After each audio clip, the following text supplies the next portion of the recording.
Vamos então ao texto. Lucas 8, a partir do verso 26, nos diz assim a Sagrada Escritura. Então chegaram à região dos Gadarenos, do outro lado do mar da Galileia. Quando Jesus desembarcou, um homem possuído por demônios veio ao seu encontro. Fazia muito tempo que ele não tinha casa nem roupas e vivia num cemitério fora da cidade. Assim que ele viu Jesus, gritou e caiu diante dele. Então disse em alta voz: por que vem me importunar, Jesus, Filho do Deus Altíssimo? Suplico que não me atormente. Pois Jesus já havia ordenado que o espírito impuro saísse dele. Esse espírito tinha dominado o homem em várias ocasiões. Mesmo quando era colocado sob guarda, com os pés e as mãos acorrentados, ele quebrava as correntes e, sob controle de demônio, corria para o deserto. Jesus lhe perguntou: qual é o seu nome? Legião, respondeu ele, pois havia muitos demônios dentro do homem. E imploravam que Jesus não os mandasse para o abismo. Ali perto, uma grande manada de porcos pastava na encosta de uma colina, e os demônios suplicaram que ele os deixasse entrar nos porcos. Jesus lhes deu permissão. Os demônios saíram do homem e entraram nos porcos, e toda a manada se atirou pela encosta íngreme para dentro do mar e se afogou. Quando os que cuidavam dos porcos viram isso, fugiram para uma cidade próxima e para seus arredores, espalhando a notícia. O povo correu para ver o que havia ocorrido. Uma multidão se juntou ao redor de Jesus e eles viram um homem que havia sido liberto dos demônios. Estava sentado aos pés de Jesus, vestido e em perfeito juízo, e todos tiveram medo. Os que presenciaram os acontecimentos contaram aos demais como o homem possuído por demônios tinha sido curado. Todo o povo da região dos Gadarenos suplicou que Jesus fosse embora, pois ficaram muito assustados. Então ele voltou ao barco e partiu. O homem que tinha sido liberto dos demônios suplicou para ir com ele, mas Jesus o mandou para casa, dizendo: volte para sua família e conte a ele tudo o que Deus fez por você. E o homem foi pela cidade inteira, anunciando tudo o que Jesus tinha feito por ele. Amém. Amém. Deus é louvado por sua palavra. Há um poder invencível em operação no mundo. E esse poder advém da graça de Jesus. O Deus Todo-Poderoso, o Criador dos céus e da terra, o Rei dos reis, Senhor do universo. O capítulo 8 de Lucas, ele é muito especial porque ele descreve a força desse poder de forma diferente, em ocasiões e naturezas específicas. Por exemplo, se você acompanhar na sua Bíblia, a partir do verso 28 do texto de Lucas 8, nós vamos encontrar o poder de Deus na operação de Jesus controlando a natureza. Ele mostrou força ao controlar o que é incontrolável para nós, uma tempestade. Ju e eu, os meninos, voltando ontem de Maringá, pegamos uma tempestade na estrada. E começou uma chuva de granizo. Alguns carros paravam, os meninos vibravam com aquilo. Um medo e ventos fortes. Nós não temos controle sobre a natureza. Jesus ele mostrou a força do seu poder ao parar uma tempestade. Estava Jesus com os seus discípulos no barco, uma tempestade veio sobre eles e Jesus foi acordado, foi na proa do barco e suspendeu todo o vento e todo o agito das águas. Se você continuar no capítulo 8 de Lucas, você vai perceber que a partir do versículo 26, Jesus não apenas demonstra o seu poder e a sua força sobre a tempestade e a natureza, mas também ele mostra o seu poder quando ele impõe autoridade sobre demônios. Texto que acabamos de ler. O texto diz que Jesus tem todo o controle e todo o poder sobre o universo espiritual da maldade. Jesus, ele cria pavor aos demônios.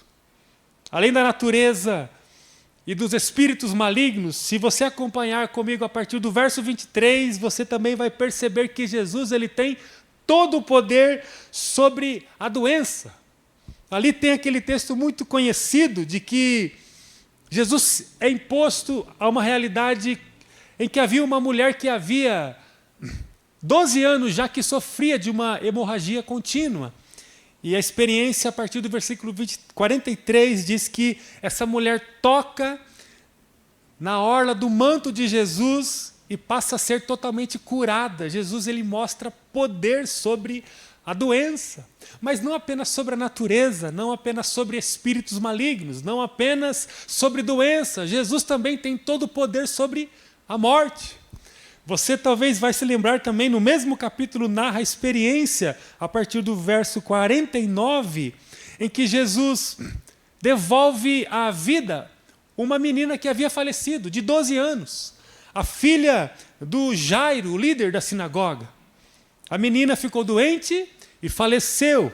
Mas no versículo 54, você pode acompanhar na sua Bíblia, a Bíblia diz que Jesus pegou na mão da menina morta e disse: menina, levante-se. Naquele momento, diz o texto, ela voltou à vida. Jesus tem um poder invencível. E por isso ele domina sobre tudo e sobre todos.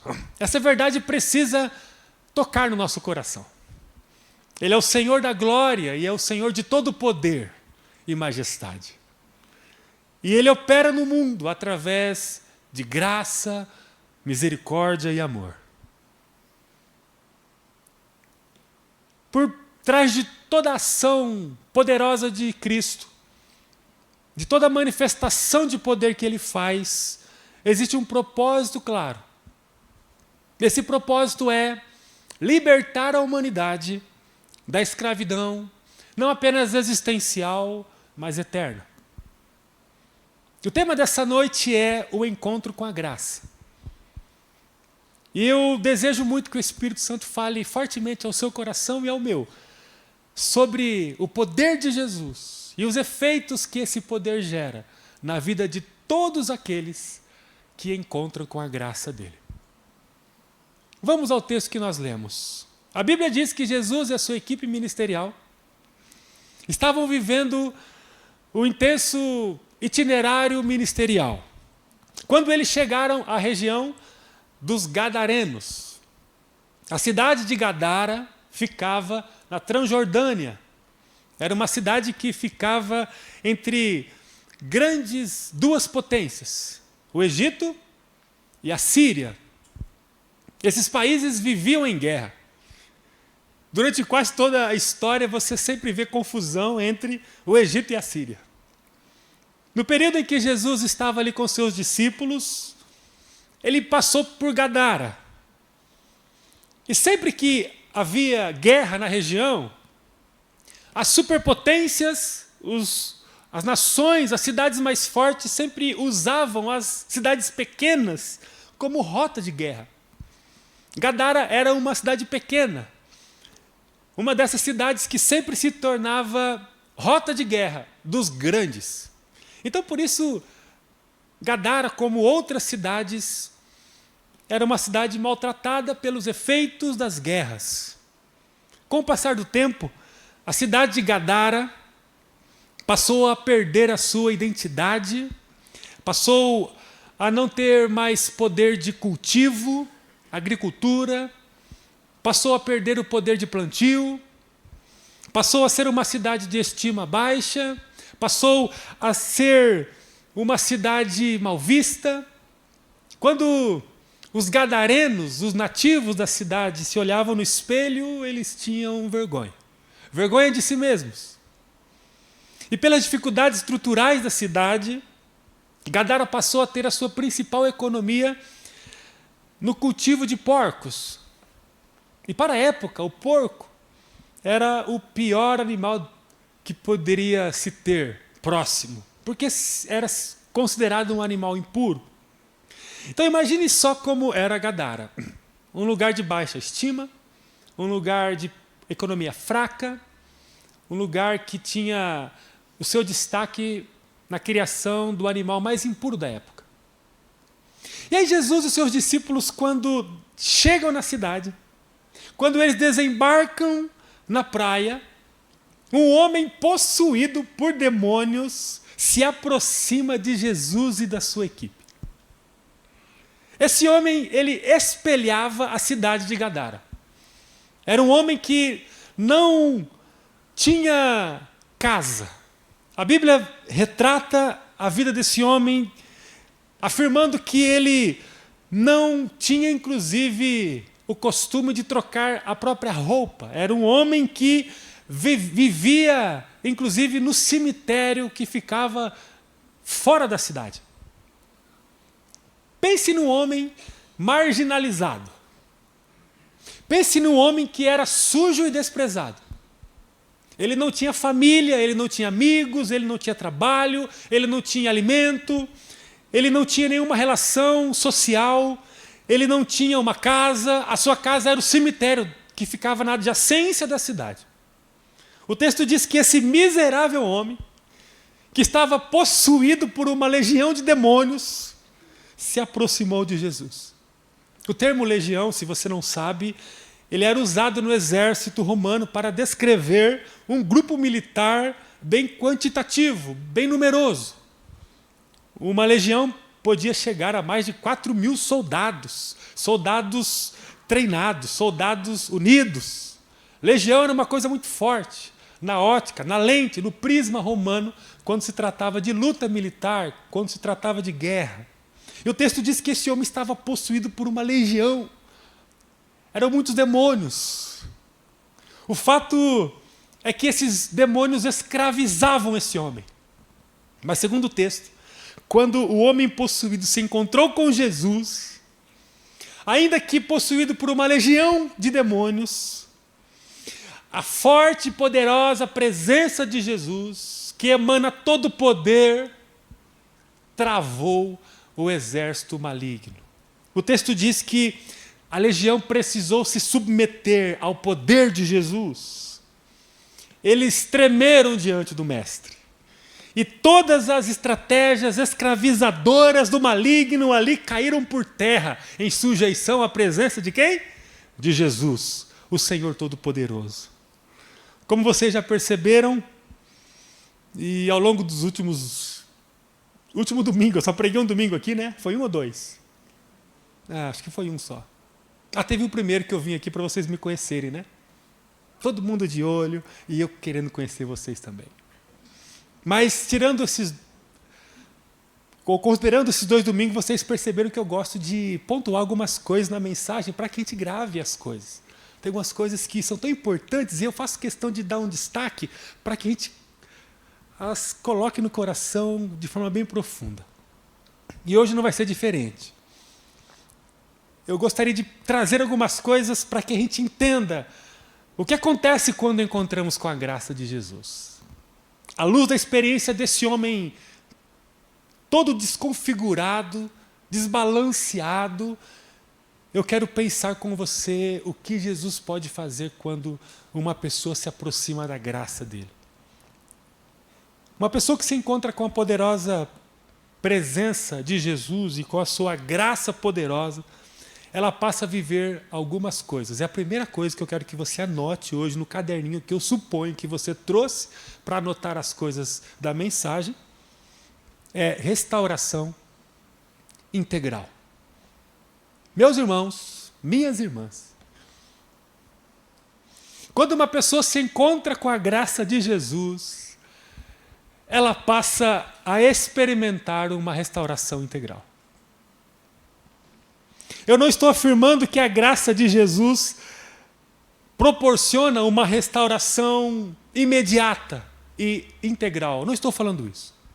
Eu estou falando que quando uma pessoa é alcançada pela graça de Jesus, pela presença de Jesus, pelo poder de Jesus, ela passa a viver uma restauração em todas as áreas da sua vida. dentro de um processo que começa com o encontro de Jesus e termina quando Jesus voltar ou quando a pessoa for promovida ao encontro com Jesus, a partir da morte física. Jesus veio para alcançar a alma do ser humano e para restaurá-lo integralmente. A partir do seu emocional, a partir do seu psiquismo, a partir do seu âmbito espiritual. Jesus alcança o ser humano para uma restauração integral.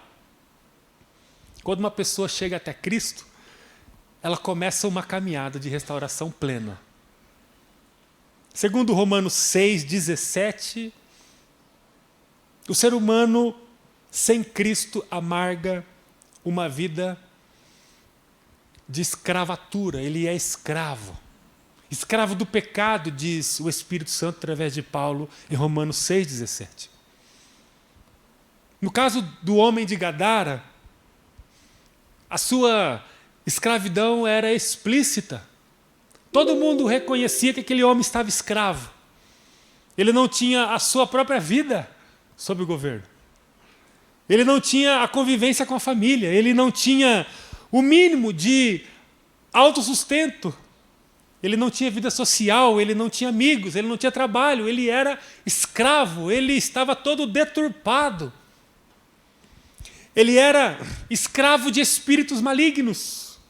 Mas um dia, quando Jesus o encontrou, e quando ele encontrou Jesus, ele iniciou um processo de restauração integral.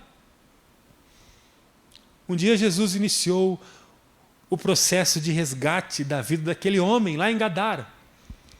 E pelo poder de suas mãos, Jesus retirou das mãos de Satanás as forças malignas que nele habitavam, que eram legitimadas pelo pecado que ele praticava. Um dia Jesus cruzou o caminho desse homem e destronou Satanás. E passou a dar a esse homem uma restauração integral. Aleluia! Porque um dia Jesus também nos encontrou. E se você não encontrou Jesus ainda, você tem a oportunidade de encontrá-lo. Porque a partir dele passamos a viver uma restauração integral. O texto diz que depois que o homem foi liberto, ele se assentou aos pés de Jesus. Você pode olhar na sua Bíblia o versículo 35. E ele já estava vestido. E o texto diz que ele estava em perfeito juízo. Perfeito juízo fala da capacidade de avaliar as coisas, da capacidade de discernir as coisas. O homem passou a ver a destruição que o consumia. Ele passou a enxergar um caminho de luz, um caminho de vida, um caminho em que Jesus apontava para ele de restauração. Quando o texto fala que ele passou a ter perfeito juízo, isso quer dizer que ele passou a visualizar a sua vida integralmente a partir de uma nova perspectiva, de um novo prisma, de um brilho autêntico que somente Jesus pode dar. Povo atento à voz de Deus. A partir do nosso encontro com Cristo, nada mais pode ficar do mesmo jeito que estava antes de Cristo chegar. Quando Jesus nos encontra, ele passa a nos oferecer uma vida nova. E nada pode ficar do mesmo jeito. Ou seja, nada mais pode ficar fora do lugar. Lembro-me, junto com você, daquele conhecido texto de 2 Coríntios 5,17. Todo aquele que está em Cristo se tornou uma nova criatura. A velha vida acabou e uma nova vida teve início. Não sei o que você precisa, ou não sei em que área da sua vida você precisa viver restauração. Mas eu posso lhe garantir que a partir do encontro com a graça de Jesus, se há alguma coisa que o inimigo da nossa alma tomou de você, Jesus pode devolver a você. Se tem alguma coisa que Satanás riscou na sua vida, pichou em você, deturpou em você. Jesus, ele pode e deseja restaurar isso em você. Porque diante de Jesus nada fica como estava outrora. Se há algum estrago que Satanás, o seu pecado, promoveu em você, em suas emoções, em seus relacionamentos, em sua família, saiba nessa noite que Jesus é poderoso para restituir, recalibrar, reconstruir, reestruturar tudo em você.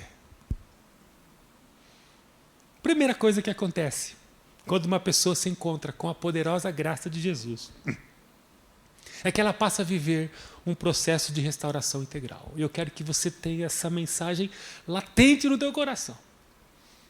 Ao longo dos próximos dias, pense que em todas as áreas da sua vida, Jesus tem restauração para você. E não é uma restauração que acontece imediatamente, integralmente. É uma restauração que vai operar na sua vida mudança, renovo, cura, libertação, até o momento em que você estiver nesse mundo. Jesus está restaurando a nossa vida. Posso ouvir um amém? Você percebe que Jesus está melhorando a sua vida? Ou você está cada dia pior? Parece que o fulano estava melhor. Semana passada estava me abraçando, essa semana começou a me empurrar. Meus irmãos, nós precisamos melhorar a vida a cada dia. Ninguém retrocedendo. Ninguém piorando. Nós não somos desses. Porque Jesus está em operação em nós. O caminho do justo é como a luz da aurora, da manhã, que vai tornando-se cada vez mais forte até ser dia perfeito. Como diz a sabedoria em Provérbios. Nós estamos cada dia melhores. Você que é casado, está com seu cônjuge aqui. Não vou nem olhar para a Juliana. Mas se alguém entrevistasse o seu cônjuge e perguntasse: seu esposo ou a sua esposa está cada semana melhor? O que ela ou ele falaria a seu respeito? Será que se o seu filho fosse entrevistado por alguém que lhe perguntasse: papai e mamãe, está cada semana melhor? O que o seu filho ou a sua filha diria? E na empresa que você trabalha? Se de forma sutil ou silenciosa o pessoal entrevistasse o pessoal que trabalha com você todo dia divide a mesa com você, ou divide a fábrica com você, ou divide a área comercial com você, e perguntassem a eles: como é que é o fulano? Ele está melhorando aqui como amigo, como companheiro de trabalho? Ou ele está piorando? Ele está cada vez melhor, eu percebo diferença nele a cada dia. Cada semana que chega aqui parece que ele está melhor, está mais paciente. O decibéis do seu grito está diminuindo a cada semana. Ou é o contrário, ele está cada vez pior. Parece que as coisas se perderam para ele, porque parece que cada dia ele está pior, está mais bravo, está mais impaciente, está falando mais coisas ruins. Quando Jesus nos encontra, a gente passa a ter uma restauração integral. Bom, a segunda coisa que a graça de Jesus nos faz é nos posicionar na direção da nossa família. Anote isso, que isso é importante. Aqueles que são alcançados pela graça de Jesus passam a alcançar a sua família.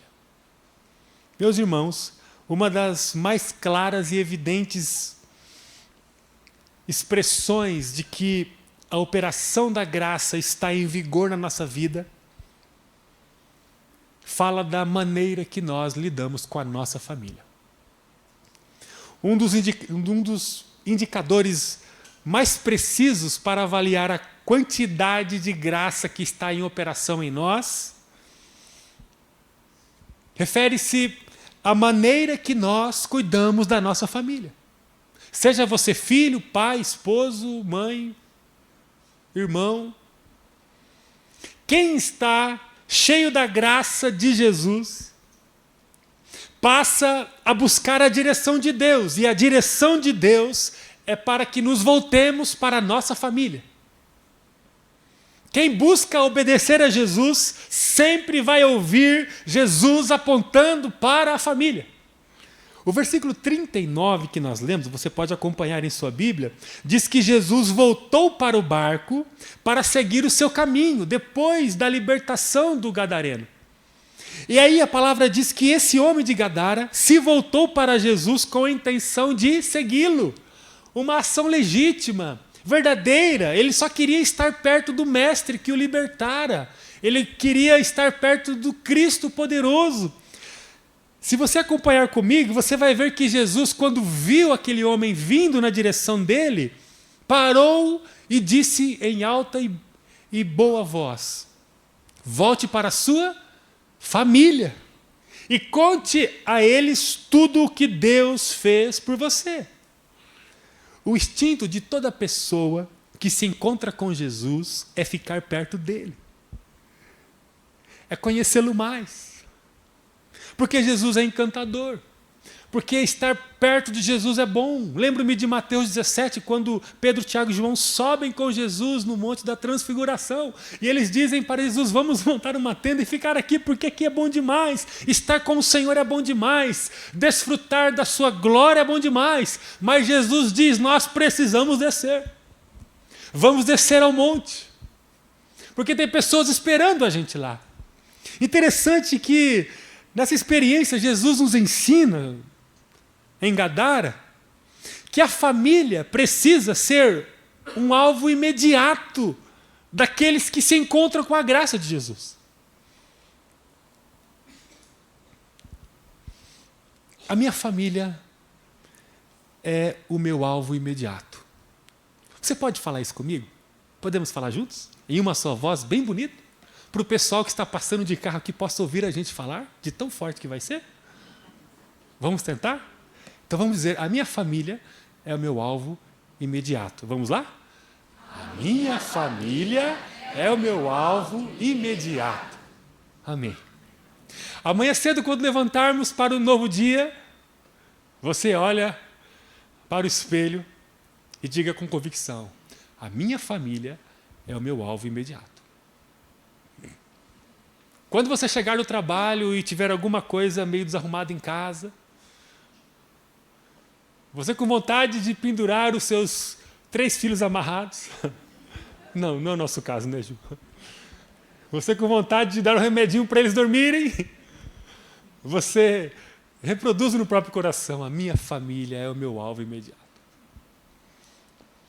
Com a mesma medida que buscarmos conhecer a Cristo, nós precisamos buscar falar sobre Cristo no meio da nossa família. Enquanto nós buscamos conhecer a Jesus, nós o anunciamos dentro de casa. Pense comigo, será que há equilíbrio no meu coração, no seu, na nossa vida, em relação à busca por Jesus, ou o tempo com Jesus, e o tempo que a gente destina para a nossa família, para pronunciar à nossa família as coisas que Jesus tem feito em nossa vida? Eu quero fazer uma reflexão com você aqui. Olha, se você tem o hábito de ler a Bíblia e orar todos os dias durante 3 horas, 2 horas,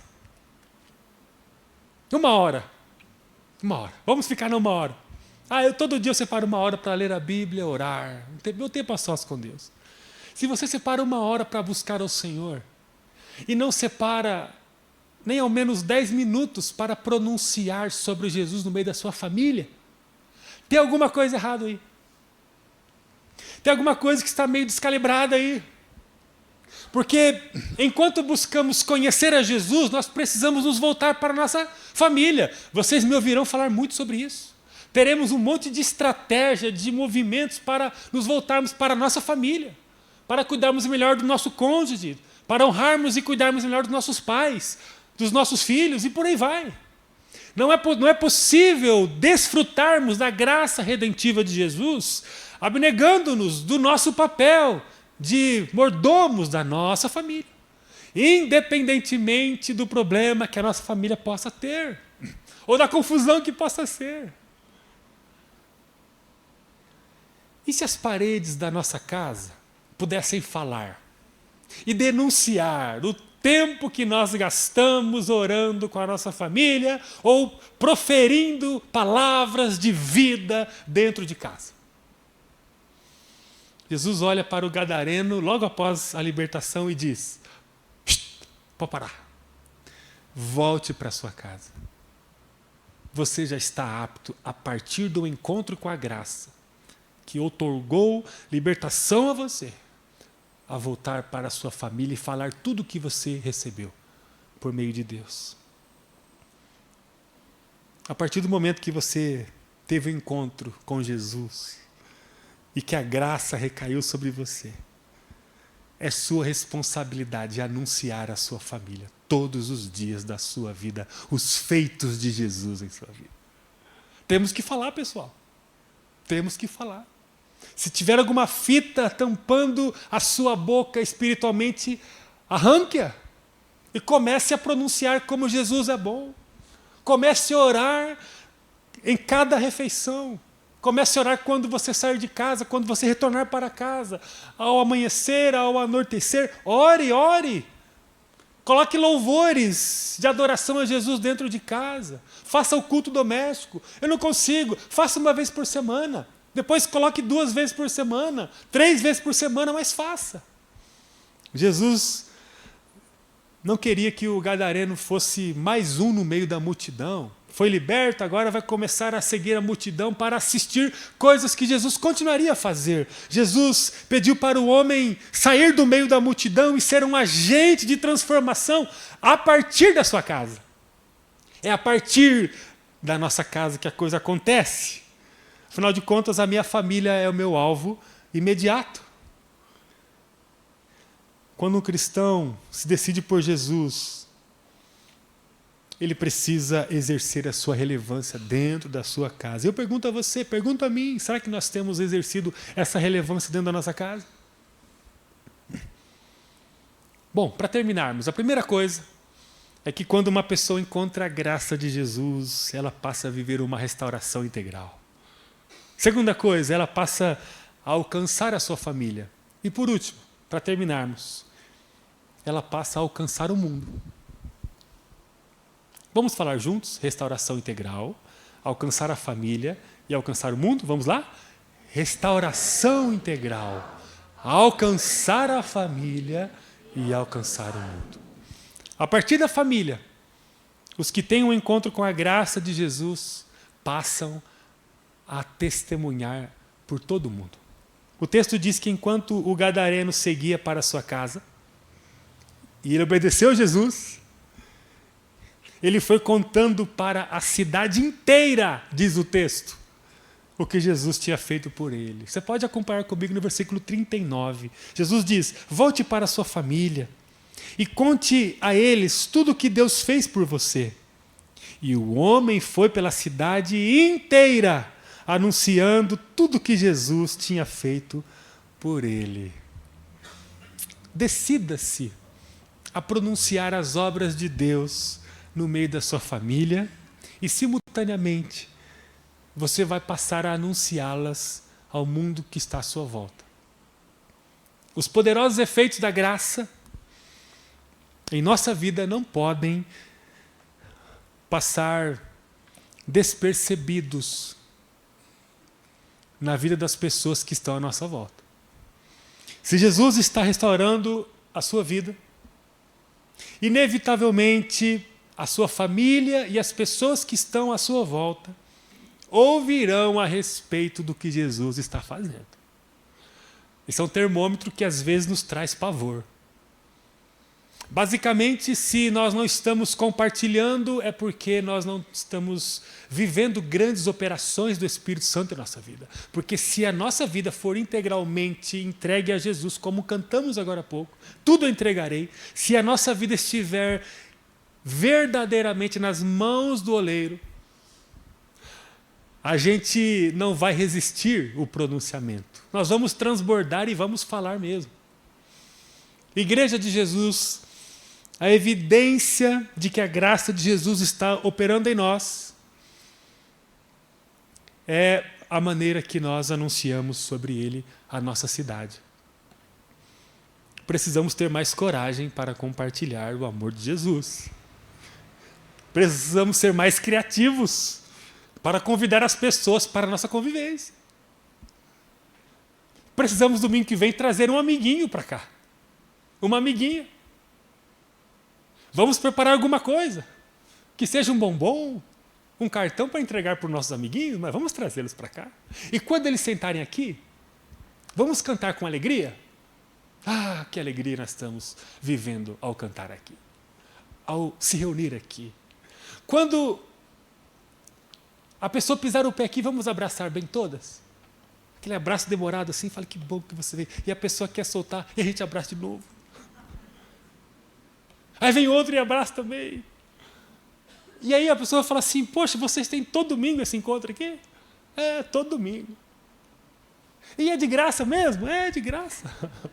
Pode vir. E de vez em quando tem até comida. E aí, quanto ao espaço, Deus vai dar um jeito. Deus vai ampliar, mas nós temos que convidar primeiro.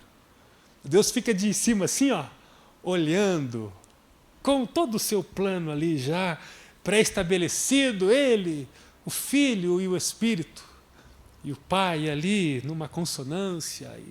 E Ele olha, passa os olhos sobre a terra, e quando tem uma comunidade interessada pelo mundo, um pessoal meio problemático, que está ainda num processo de restauração, mas se esforça tanto para cuidar bem da família e para propagar o reino à cidade, ele fica de olho assim, besbilhotando. E quando esse pessoal começa o movimento, ele passa a acrescentar as pessoas no movimento. E vem gente de todo lado. Porque Deus não é irresponsável, Ele não vai mandar as pessoas para cá enquanto nosso coração não estiver ardendo pelas pessoas. Enquanto formos incapazes de abraçar as pessoas, de integrá-las ao longo dos nossos dias, aos nossos pequenos grupos. Grupos de vida, grupos de bênção, grupos de verdade, grupos que exalam a graça redentiva. E não sombra de escravidão, sombra de maledicência, sombra de divisão, não, mas grupos de vida, grupos que revelam a presença e a unidade de Deus Pai, Deus Filho e Deus Espírito no corpo da comunidade. E então essas pessoas passarão a entrar num lugar, num ambiente, numa rota de vida. E Deus não parará de acrescentar. Precisamos orar mais por nossa cidade, precisamos convidar mais as pessoas, à luz do anúncio do reino de Deus, para viver esse movimento. Eu quero terminar, porque senão você vai achar que o pastor fala demais, né? Ele estava de férias, fala muito. Eu acho que eu estou cansado, eu não quero cansar vocês, eu quero terminar. Eu quero terminar ressaltando uma poderosa lição que Jesus nos deixa aqui, na experiência de Gadara. Eu já estou terminando, não se canse, se concentre. Jesus revela na experiência o que é ser uma pessoa abençoada.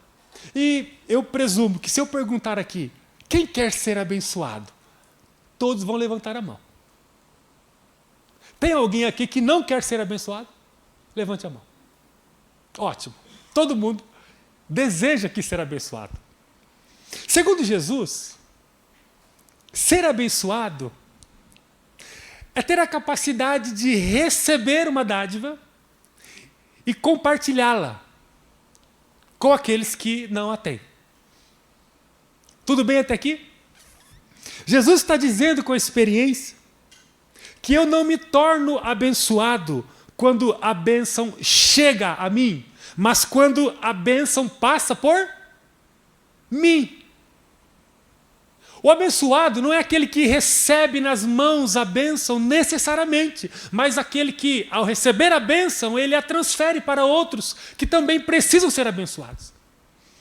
Exemplo, vamos supor que eu desejo muito tomar água, estou com sede. E eu estou mesmo. Começo a orar, Senhor, me dê um copo de água. Aquela água fresca. Senhor, me dê água. Oh, Senhor, Tu és o Deus da graça e da dádiva. Tu és bom, o Senhor é misericordioso. Senhor, ouça o meu clamor, me dê água. Me dê um copo de água. Que alguma irmã, algum irmão traga uma água fresca para mim. E eu começo a orar, e eu oro. E aí Deus dá água. Deus promove a bênção na minha vida e Ele passa a me agraciar com a água. A partir da água fresca, eu passo a não ter sede mais. Vamos imaginar que eu agradeço a Deus e eu sacio a minha sede a partir da sua bênção. Há muitos que têm a compreensão de que quando a água chega na vida do sedento, eles já se tornam automaticamente abençoados. Talvez pode ser, inclusive, a sua percepção. Uma pessoa não se torna abençoada quando a bênção chega. Eu estava com sede e Deus me abençoou com a água. Eu quero testemunhar. Faz um vídeo no Instagram. Emocionado. Eu não tinha a água e Deus me deu a água. Eu estava sem carro e Deus me deu um carro. Louvado seja Deus, Deus me deu um carro. Eu sou uma pessoa abençoada porque Deus me deu um carro. Eu estava desempregado e Deus me agraciou com um emprego. Eu estava orando por uma cura e Deus me curou. Eu estava pedindo uma aprovação na faculdade federal e Deus me deu a aprovação. Eu estava pedindo a minha aposentadoria, Deus me abençoou com a minha aposentadoria. Muitos têm a definição de que a bênção é aquilo que Deus me dá. Mas o que Jesus nos ensina com a experiência de Gadara é que uma pessoa ela não se torna abençoada quando ela recebe, mas quando ela, a partir do que ela recebe, ela transmite àqueles que também precisam receber. Eu estava com sede. Deus me deu um pouco de água. Eu matei a minha sede e imediatamente compartilhei com outros sedentos um pouco da minha água. Aí sim, se estabelece a bênção de Deus, o abençoado passa a existir. Eu estava sem carro. Orei a Deus. Clamei ao Senhor, Deus me deu um carro. E como eu sou abençoado, eu passei agora a abençoar aqueles também que não têm carro. Então eu tenho carro, eu desfruto do carro, mas eu também abençoo aqueles que não podem trafegar, porque não tem carro. Então logo o meu carro passa a ser uma bênção para aqueles que também não têm. Eu precisava de um emprego. Deus me deu um emprego, louvado seja Deus. Mas quando eu sou verdadeiramente abençoado, quando o meu emprego ele passa a abençoar outras pessoas, quando aquilo que eu consigo com o meu emprego passa a alcançar outras pessoas que precisam porque não têm emprego. O verdadeiro abençoado não é apenas aquele que recebe a cura, mas aquele que por causa da cura passa a ter vitalidade para abençoar outras pessoas que estão doentes. Os irmãos estão me entendendo? Não é sobre receber algo de Deus, é sobre transferir aquilo que Deus me dá a outros.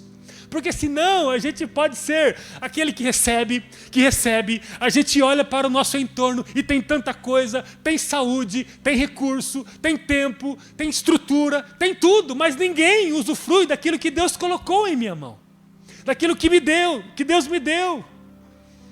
A bênção não me faz um abençoado quando chega em mim, mas a bênção me faz um abençoado quando ela passa por mim e chega a alguém. O texto que lemos, no versículo 39, diz que o homem foi pela cidade inteira, anunciando tudo que Jesus lhe tinha feito.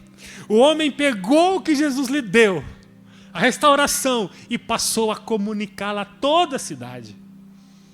Quando nos encontramos com a graça, nós passamos a viver uma restauração integral, passamos a alcançar a nossa família.